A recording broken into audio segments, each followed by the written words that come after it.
Hello guys! So, fire sign Leo, Aries, Sagittarius. Welcome dito sa aking channel, Kapalaran 888. Welcome guys. Alamin natin kung anong messages. Vibration, gabay, energy para sa lahat ng fire sign Leo, Aries, Sagittarius.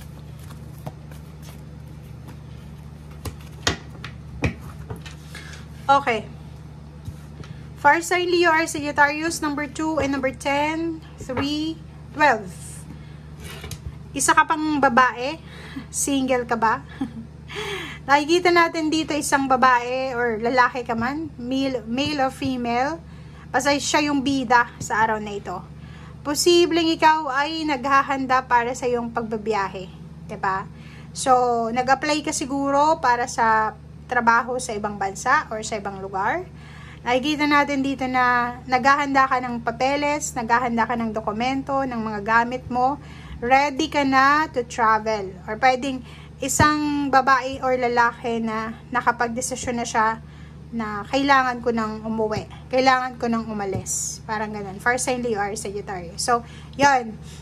Etong barahang to is confirmation na may decision making ka na gagawin and sigurado ka na, tapos ka na sa pag-iisip, ready ka na para sa movement or sa action.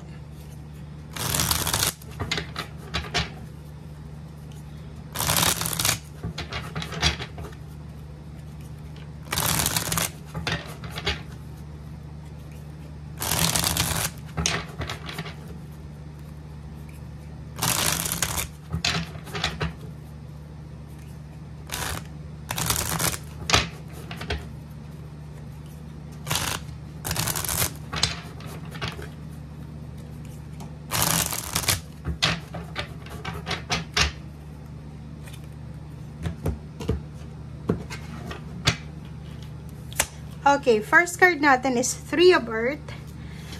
Nakikita ko sa'yo dito na may fire sign Leo, Aries, Sagittarius na nag-aaral siya. Pinag-aaralan niya yung bawat diskarte, strategy, or pinag-aaralan niya yung mga nangyayari sa paligid niya.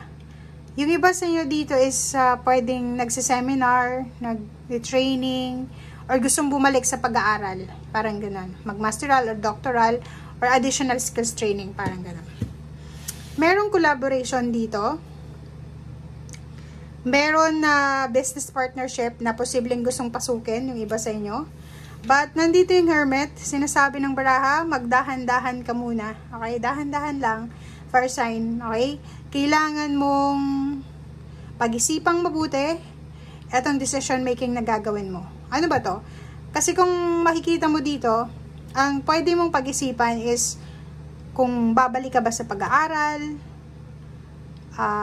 magne-negosyo ka ba, ano bang negosyo itong gagawin mo.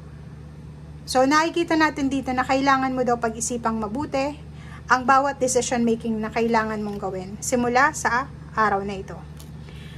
Relationship, trabaho, negosyo, trabahuhin mo daw. Okay? So, sinasabi ng baraha, tingnan mo, lalo na sa relasyon, kailangan mong trabahuhin yung relationship mo. Siguro masyado ka nang busy sa trabaho mo, sa business mo, or kung ano pa man, na nakakalimutan mo na may relationship ka.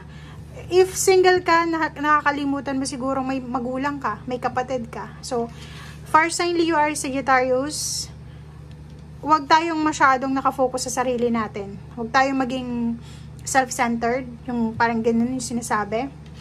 Maging aware ka sa mga taong parte ng buhay mo, minamahal mo, or mahal ka. Unang-una sa relationship natin with Panginoon, dapat strong yung faith natin, connection, partnership sa ating Panginoon. Pangalawa, if in a relationship ka, sa magulang din, sa kapatid, and huwag mong kakalimutan na may kapatid ka, may pamilya na kailangan ka, or kailangan ng suporta mo. Parang ganun. Okay, 6 of Earth and Ghost. So, nakikita natin dito may mga hinihintay kayo. Siguro 3 years, 3 months ka nang naghihintay na matupad itong goals na to. Ang tagal-tagal mong hinintay. like for example, work or business, makapagtapos ng pag-aaral yung anak mo or ikaw mismo, Leo, fire sign Leo, Aries, Sagittarius, nag-aaral ka, posibleng parating na yung graduation mo, parating na din yung promotion mo. So, mayroon ditong balance ng pera. May tulong financial na pwedeng dumating sa'yo, or ikaw itong tutulong sa ibang tao. So, nakikita natin dito na siguro ang tagal-tagal mong naghintay. Siguro umuutang ka ng pera pero walang nagre-reply. So, now siguro sa araw na ito, biglang out of the blue may nag-reply sa'yo. Sinabi sa'yo kung ano yung gusto niyang sabihin, kung ano yung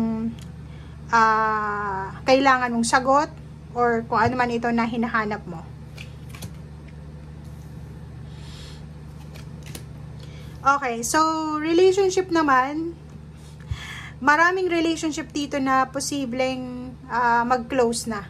May positive ending siya. So, kung may mga issues ka regarding family, friends, or tungkol sa money, mga utang, or ano pa man, sinasabi na magkakaroon ng recovery. Recovery of relationship, reconciliation, forgiveness, empathy, sympathy, parang ganon.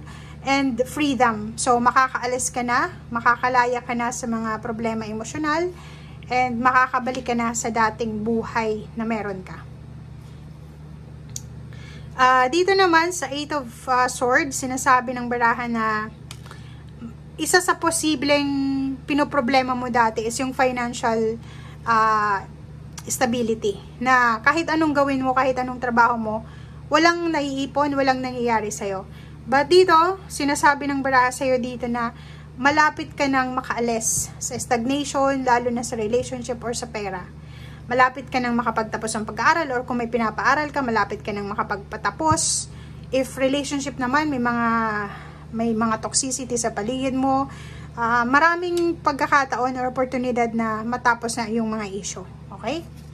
And success, the Sun, number 1910, success recognition. So, may good news, may positive news na posibleng matanggap ka sa araw na ito. So, congratulations, kasi ang barahang ito is siya yung pinakamasaya, pinaka-positive na tarot card sa lahat ng tarot deck. So, sinasabi na may victory, success, recognition, awards, rewards, positive occasion, happy moments na posibleng naghihintay sa'yo sa mga susunod na araw.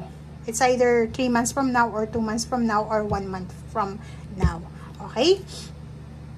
And sa ilalim niya, romantic relationship. So, pwedeng may bagong love life, or posibleng may new beginnings ka, may bagong trabaho, bagong negosyo, or may mga bagong relationship, bagong kaibigan, bagong parte ng, bagong inspirasyon, or bagong determinasyon or goals sa buhay mo. Okay? Thank you guys. Bye!